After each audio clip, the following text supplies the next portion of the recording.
More than 50 companies के Q1 के result को एनालाइज करने के बाद जहां पे combination large cap, mid cap और स्मॉल कैप की कंपनियों को दिया था, वहां पे एक रिजल्ट निकल के आया जो शॉकिंग था।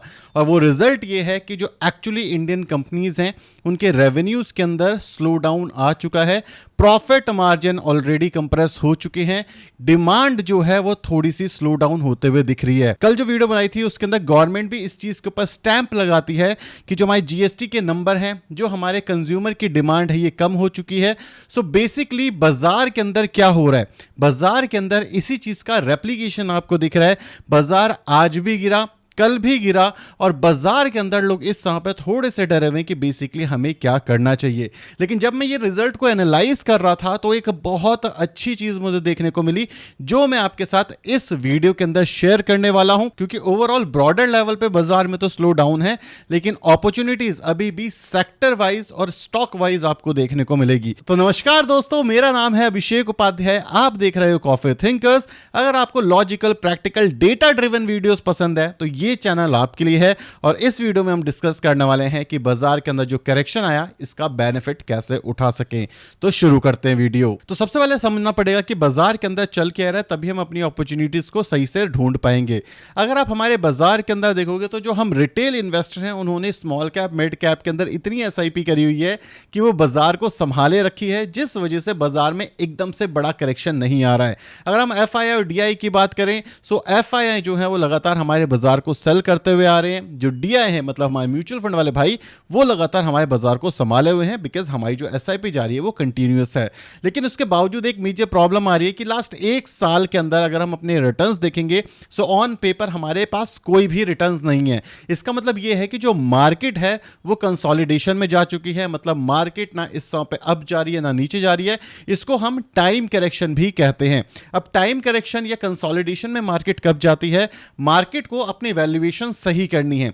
वैल्यूएशन सही करने के दो मेन तरीके होते हैं कि बाजार के अंदर एक करेक्शन आ जाए जिससे जो पीई है वो कहीं ना कहीं करेक्ट हो जाए, और दूसरा तरीका होता है कि बाजार के अंदर कंसोलिडेशन आ जाए। और इस समय पे जो हमारा बाजार है वो कंसोलिडेशन में है। लेकिन जब कंसोलिडेशन का बाजार होता है और बाजार जब नीचे जाता है तो हमारे लिए बनती है अपॉर्चुनिटीज, क्योंकि जो कंसोलिडेशन वाला बाजार होता है वो अगले बुल रन की तैयारी होती है। अगर हम अपने जियोपॉलिटिक्स की बात करें तो यहां पर भी आपको अनसर्टिनिटी देखने को मिलेगी। इंडिया यूएस के रिलेशन ऑल टाइम लो के आसपास इस समय पे आ चुके हैं। अगर आप देखोगे पीएम मोदी जी इस समय पे फोन नहीं उठा रहे ट्रंप का, हमारे ऊपर 50% टैरिफ ऑलरेडी इंपोज हो चुका है। लेकिन एक बहुत बढ़िया न्यूज भी आ रही है, वो ये है कि यूएस के जो सेक्रेटरीज हैं वो इस समय पे जब भी इंटरव्यूज देते हैं यूएस मीडिया को, वहां पे एक चीज आना शुरू हो चुकी है कि यूएस और इंडिया के रिलेशन जो है वो इतने ज्यादा नाजुक नहीं है कि सिर्फ टैरिफ वाली वॉर पे चीजें टूट जाए। सो हो सकता है कि जो यूएस है वो ये सोच रहा था कि इंडिया अपने घुटने टेक देगा, जो कि इंडिया ने नहीं करा, और जिसके ऊपर एज एन इंडियन मुझे प्राउड भी है। डेफिनेटली हमें एक डील की जरूरत है, लेकिन वो जो डील होगी वो हमारी कंडीशंस पे होंगी और जहां पे हमारा विन विन सिचुएशन होना चाहिए। मतलब आपको भी हमारे बाजार का सिर्फ उतना एक्सेस मिलेगा जितना एक्सेस हमें यूएस के बाजार का मिलेगा।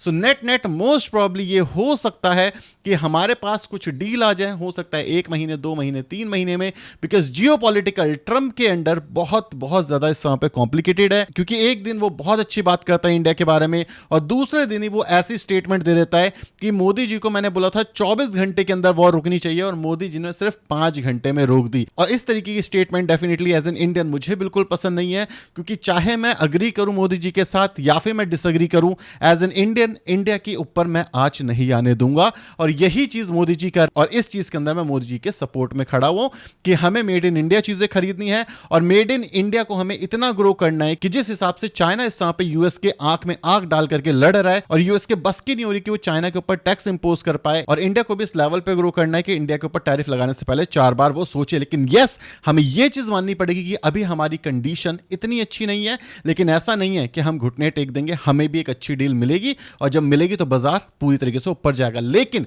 डील मिलने के बाद जब बाजार ऊपर जाएगा तब देर हो जाएगी। तो इस वजह से बाजार के अंदर जो अपॉर्चुनिटीज हैं वो भी डिस्कस करेंगे। लेकिन एक और चीज आपको पता होनी चाहिए कि यूएस के अंदर एक बहुत ज्यादा इंपॉर्टेंट बात चल रही है आईएनआर को लेकर के, कि क्या आईएनआर यूएस डॉलर को रिप्लेस कर सकता है, जिसको लेकर के वो बहुत ज्यादा श्योर हैं। बट नेट नेट अगर आप देखोगे डेफिनेटली आईएनआर हर साल ऑलमोस्ट 3-3.5% से डेप्रिशिएट करता है, बट इस बार जो आईएनआर है वो डेप्रिशिएट कर रहा है। सो हमें जो अपना पोर्टफोलियो है एज ए इन्वेस्टर, देखो दो फेजेस होते हैं।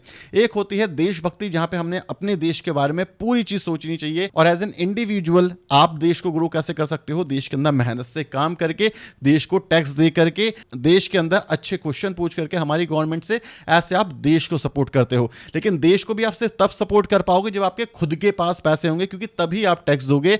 तो हमें पैसा कमाने के लिए अपने पोर्टफोलियो को डाइवर्सिफाई करना चाहिए। तो आई होप आपको चीजें क्लियर हो गई होंगी। अब बात करते हैं ऐसी अपॉर्चुनिटीज जो बाजार के अंदर इस समय पे अच्छी दिख रही हैं, जहां पे एसआईपी करने का मेरे हिसाब से सही टाइम आ चुका है। और कई जगह मैं खुद भी लमसम कर रहा हूं, वो मैं आपके साथ शेयर करूंगा। लेकिन डेफिनेटली ये कोई बाइंग और सेलिंग रिकमेंडेशन नहीं होगी, क्योंकि भाई साहब बाजार बहुत ज्यादा वॉलेटाइल है। कब बाजार में क्या होगा कुछ ही नहीं पता। इन शॉर्ट टर्म बाजार 2% कभी भी बढ़ जाता है, कभी भी गिर जाता है, और अप टू 10-15% करेक्ट हो सकता है। लेकिन एक चीज मैं दोबारा बता दूं आपको कि जो हमारे जीडीपी के नंबर हैं वो इस समय पे आने बाकी है, और मोस्ट प्रोबेबली जिस हिसाब से कंपनीज के रिजल्ट इतने अच्छे नहीं आए हैं, और जिस हिसाब से हमें वार्निंग साइन मिल रही है, जीडीपी के नंबर हो सकता है थोड़े गिरे हुए आए, जिस वजह से बाजार में थोड़ी बहुत करेक्शन आ जाए। सो अगर आप यहां पे इन्वेस्ट करते हो तो अप्रॉक्सीमेटली 1 साल का टाइम पीरियड लेकर के चलना, क्योंकि उसके अंदर मोस्ट प्रॉब्ली हो सकता है बाजार हमारा थोड़ा सा ज्यादा करेक्ट करते हुए दिख सकता है। तो अब मैं आपको कुछ ऐसी अपॉर्चुनिटीज बताता हूं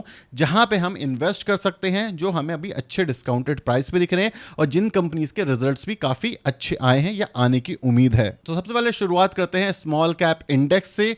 अगर हम स्मॉल कैप इंडेक्स की बात करें तो वो अपने एक मेजर सपोर्ट के आसपास है। अब ये जो स्मॉल कैप 250 इंडेक्स है, इसके अंदर एक चीज सबसे इंपॉर्टेंट है, वो क्या है, वो है ईटीएफ। सिर्फ ईटीएफ है जहां पे हमें इसमें इन्वेस्ट करना है। इस समय पे म्यूचुअल फंड में इन्वेस्ट नहीं करना है। इसका जो मिनिमम टेन्योर होगा वो 1 साल के आसपास होने वाला है।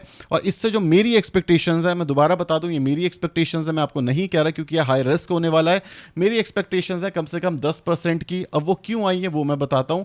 अगर आप देखोगे बाजार का जो रीसेंट ऑल टाइम हाई रहा था हमारा 18,000 वाला, वहां से ये करेक्ट कर चुका है करीब करीब 10% के आसपास। अगर मैं इसके ऑल टाइम हाई की बात करूं तो वहां से ये समय पर डिस्काउंटेड प्राइस पे दिख रहा है 11% के आसपास। अगर मैं बात करूं लास्ट 1 साल के रिटर्न्स की, लास्ट के अगस्त से मैं अगर अभी तक की बात करूं तो ऑलमोस्ट माइनस के अंदर रिटर्न मिल रहा है। मतलब स्मॉल कैप के अंदर 1 साल हो चुका है और रिटर्न्स हुए हैं हमारे 0। सो यहां पर एक अच्छा ऑप्शन बनता है। यहां पे मैं कैसे इन्वेस्ट करूंगा, सबसे पहली चीज, अगर मुझे 1 लाख रुपए डालना है तो मैं उसके 4 हिस्से में डिवाइड करने वाला हूं। पहला हिस्सा मैं कल डालूंगा बाजार के अंदर, क्या देख करके डालूंगा ये भी बताता हूं आके, लेकिन ये चीज समझो। पहला हिस्सा मैं डालूंगा कल बाजार के अंदर, क्यों, क्योंकि एक मेजर सपोर्ट के अंदर है। मतलब अगर 1 लाख रुपए हैं तो 25,000 रुपए मैं कल ईटीएफ के अंदर डालूंगा, म्यूचुअल फंड के थ्रू डालूंगा। जो तरीका आपको सही लगे उसके थ्रू आप डाल सकते हो। मैं ईटीएफ कंसिडर करने वाला हूं। सेकंड चीज, अगर ये बाजार हमारा कल खुलते ही नेगेटिव में चला जाता है तब मैं ये पैसा नहीं डालूंगा। याद रखना क्यों, क्योंकि ये सपोर्ट टूट जाएगा। अगर ये सपोर्ट टूटा तो सेकंड सपोर्ट आएगा हमारा 16,000 पे। ठीक है, तो अगर कल बाजार हल्का सा ग्रीन रहता है तो मैं यहां पे डालूंगा। अब नेट सपोज कर हम डालते हैं और बाजार यहां से भी नीचे गिर जाता है, तो यहां से जो सेकंड सपोर्ट आएगा हमारा वो आएगा 2% के बाद, और यहां पे हम डालेंगे अपनी दूसरी इंस्टॉलमेंट। मतलब मैं डालूंगा, आपको डालना ही डालना, ये आपकी खुद की इच्छा होनी चाहिए, जो कि होगा 16,000।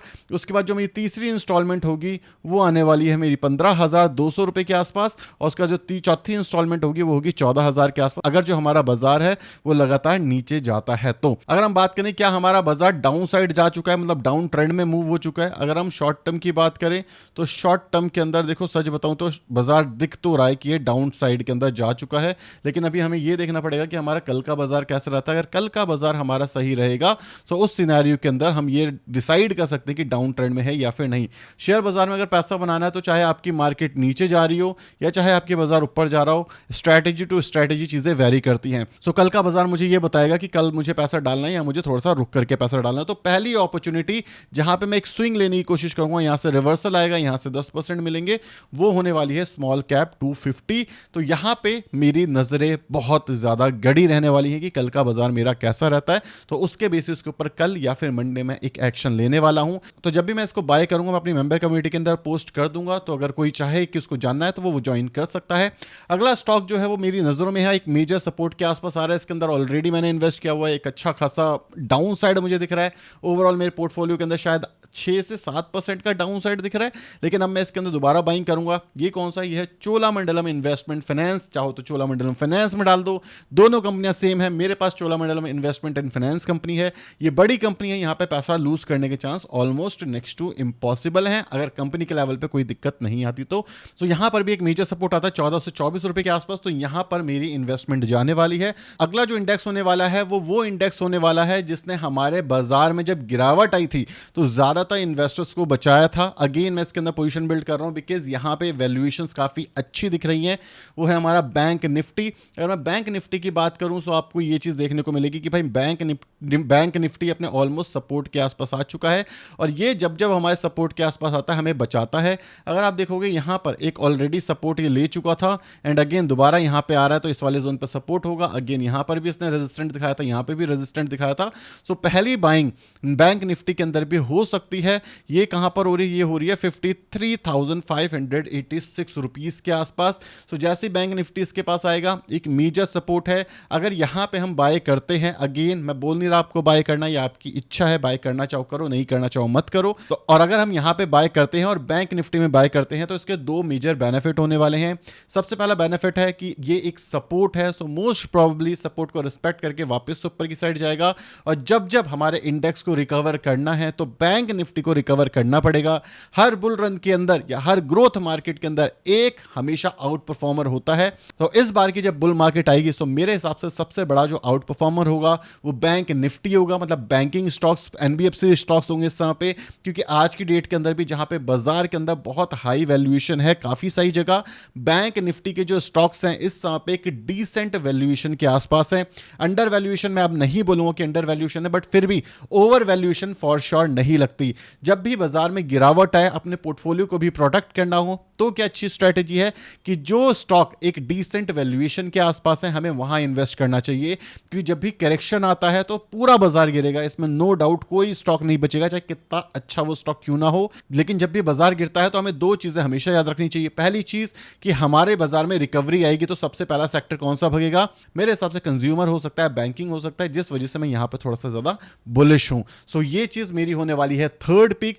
इन तीनों चीजों के अंदर मैं धीरे धीरे इन्वेस्टिंग अपनी शुरू करूंगा, और जब जब मैं ये खरीदूंगा अपने मेंबरशिप के अंदर पोस्ट के थ्रू मैं आपको शेयर करके बताता रहूंगा। अब एक इंपॉर्टेंट बात करनी चाहिए कि क्या हमारे बाजार के अंदर एक मेजर करेक्शन दिखता है। देखो जिस हिसाब से हमारे जीडीपी के नंबर के सिग्नल आ रहे हैं वो सिग्नल पॉजिटिव नहीं है, टू बी फ्रैंक, और वो सिग्नल पॉजिटिव नहीं है मतलब जीडीपी के नंबर अगर मैन्युपुलेट ना किए जाए so most probably there is a high chance, क्योंकि जीएसटी की कलेक्शन अच्छी नहीं है, डिमांड में कमी है, जिस वजह से रिजल्ट अच्छे नहीं है, तो there is a high chance कि जो जीडीपी के नंबर हैं वो थोड़े से गिरे हुए आए। सितंबर के जब जीडीपी के नंबर गिरे हुए आए थे सो मैंने वहां पर भी बोला था कि भाई अब बाजार के अंदर गिरावट होगी। मैं इस बार के जीडीपी के नंबर का भी वेट कर रहा हूं, जिस हिसाब से उसके नंबर आएंगे उस हिसाब से मैं अपने पोर्टफोलियो को रीबैलेंस करूंगा। अगेन मैं एक चीज बोलना चाहूंगा कि भाई रीबैलेंस करना बेचना नहीं होता। रीबैलेंस करने का मतलब है कि अगर मेरे पास कोई ऐसे स्टॉक्स या म्यूचुअल फंड हैं जो अग्रेसिव हैं, जो बहुत ज्यादा रिस्क लिया हुआ है, जहां पे मैंने जैसे होम फर्स्ट फाइनेंस में मैंने बहुत ज्यादा रिस्क लिया हुआ है, तो उसके अंदर मैं अपना पोर्टफोलियो शफल करूंगा, अपने पोर्टफोलियो को चेंज करूंगा। सीडीएसएल जैसी कंपनी थी, बीएससी जैसी कंपनी थी, जहां पे मैंने प्रॉफिट बुक किया था क्योंकि वहां पे वैल्यूएशंस काफी हाई हो चुके थे। सो इसको कहते हैं पोर्टफोलियो को रीबैलेंस करना। सो बाजार के अंदर सेंटीमेंट नेगेटिव है फॉर श्योर, लेकिन as an investor, as an long term investor, जहां आप 20 साल 25 साल 30 साल सोच रहे हो, इन सारी चीजों का कोई फर्क नहीं पड़ता, क्योंकि 30 साल के बाद आपको भी नहीं पता निफ्टी के क्या वैल्यूएशंस होंगी, निफ्टी किस लेवल पर होगा। चीजें अच्छी रहेंगी तो हम पैसा बना चुके होंगे, चीजें अच्छी नहीं होंगी तो शायद हम थोड़ा कम पैसा बना लेंगे, लेकिन ऐसा तो नहीं होने वाला कि भाई इंडिया के साथ कोई दिक्कत है। मेरे हिसाब से इंडिया की ग्रोथ स्टोरी आज भी इंटैक्ट है, थोड़ा कम थोड़ा ज्यादा ये हो सकता है फॉर श्योर, लेकिन मेरे हिसाब से इंडिया के अंदर इन्वेस्ट करना एक सेंस बनेगा। यूएस के अंदर भी हमें थोड़ा बहुत पैसा डालना चाहिए, जैसे नैस्डैक हो गया, नैस्डैक 100 हो गया, यहां पे एक अच्छी अपॉर्चुनिटी हमें बनते हुए दिख रही है। सो नेट बाजार में करेक्शन आ सकता है, डेफिनेटली आ सकता है, 5 7 10% करेक्शन कभी भी आ सकता है। अगर आप अपने पोर्टफोलियो को रीबैलेंस करोगे, रिस्क को मिटिगेट करोगे, तो आप अच्छा पैसा बना पाओगे, डाउन साइड प्रोटेक्ट कर पाओगे। अगर आप ये नहीं करोगे तो बाजार के अंदर जब गिरावट आएगी तो जो भी आपके प्रॉफिट है बाजार वो सारी चीजें ले जाएगा। ये आई थिंक मुझे बोलते हुए करीब 1-1.5 महीना ऑलरेडी हो चुका है। तो अभी भी अगर आप पूछते हो कि कौन से सेक्टर कौन से स्टॉक्स में अच्छी अपॉर्चुनिटीज हैं, सो मैंने लिंक दे दिया डिस्क्रिप्शन बॉक्स में, उसको जाकर के आप चेक कर सकते हो। बहुत अच्छे स्टॉक्स मैंने वहां पर डिस्कस करे हैं, चाहे लार्ज कैप के हैं, मिड कैप के, स्मॉल कैप के हैं, तो वहां से आपको आपके हिसाब के अच्छे स्टॉक्स आप चाहो तो ढूंढ सकते हो, फंडामेंटली स्ट्रांग है। सो वीडियो पसंद आई वीडियो को लाइक, चैनल को सब्सक्राइब कर देना। Thank you so much for watching this video. Tata bye bye, signing of.